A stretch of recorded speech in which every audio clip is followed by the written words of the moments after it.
തിരുവനന്തപുരം ബാലരാമപുരത്ത് 2 വയസ്സുകാരിയുടെ ദുരൂഹ മരണത്തിൽ അന്വേഷണം പുരോഗമിക്കുമ്പോൾ പ്രതിയായ കുഞ്ഞിന്റെ അമ്മാവനെ കുറിച്ചുള്ള വിവരങ്ങൾ കൂടുതൽ വ്യക്തമാകുന്നു. പോലീസിന്റെ അന്വേഷണത്തിൽ കുഞ്ഞിന്റെ അമ്മാവനായ ഹരികുമാർ തന്നെയാണ് കുറ്റവാളിയെന്ന് ഉറപ്പായിരിക്കുകയാണ്. സംഭവ ദിവസം രാത്രിയിലുണ്ടായ സംഭവ വികാസങ്ങളാണ് അന്വേഷണത്തിന് വഴികാട്ടിയതെന്ന് പോലീസ് വ്യക്തമാക്കി. പോലീസ് ലഭ്യമാക്കിയ വിവരങ്ങൾ പ്രകാരം കൊല്ലപ്പെട്ട കുട്ടിയുടെ അമ്മയും ഹരികുമാറും തമ്മിൽ വഴിവിട്ട ബന്ധം പുലർത്തിയിരുന്നുവെന്നാണ് കണ്ടെത്തൽ. രാത്രി ശ്രീതു ഹരികുമാറിന്റെ മുറിയിൽ എത്തിയിരുന്നു. എന്നാൽ കുഞ്ഞ് കരഞ്ഞതിനാൽ തിരികെ പോകേണ്ടി വന്നു.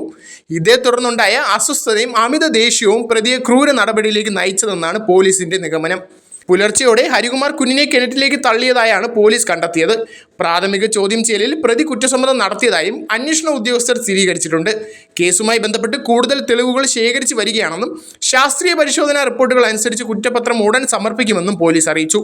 സംഭവത്തിന്റെ ഞെട്ടിക്കുന്ന നിഗമനങ്ങൾ പുറത്തു വരുമ്പോൾ കുട്ടിയുടെ അമ്മ ശ്രീതുവിന്റെ പങ്ക് എന്ത് എന്നത് ഇപ്പോഴും അന്വേഷണമുള്ള ചോദ്യമായി തുടരുന്നു.